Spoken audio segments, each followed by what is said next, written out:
তাফসিরে মারিফুল কোরআনে আছে যে সুদ খাওয়া কেন আল্লাহ বললেন। সুদের টাকা দিয়ে তো মানুষে কাপড় চোপড় ক্রয় বিক্রয় করে, সুদের টাকা দিয়ে তো ব্যবসা বাণিজ্য করে। তখন তো ব্যবসা বাণিজ্য করলে তো ওই ব্যবসা কেউ খায় না, কাপড় চোপড় কেনা বেচা করলে তো সেই কাপড় খায় না। আল্লাহ তাআলা ইয়াকুলুন খাওয়া অর্থে কেন বললেন, সুদ খাওয়া অর্থে কেন বললেন?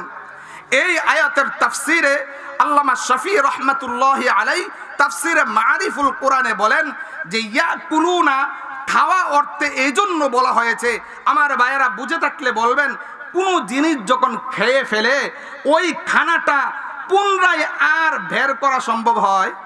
সম্ভব হয়?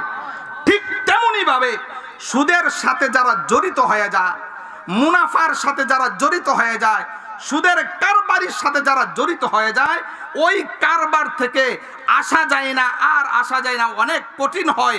এই জন্য আল্লাহ বলেন ইয়াকুলুনা, খানা যেমন ফিরত আসা সম্ভব নয়, সুদ যারা দেয় ওই সুদের টাকাও ফিরত আনা সম্ভব হয় না। বলেন না সুবহানাল্লাহ। এই জন্য ইয়াকুলুনা শব্দ ব্যবহার করেছেন।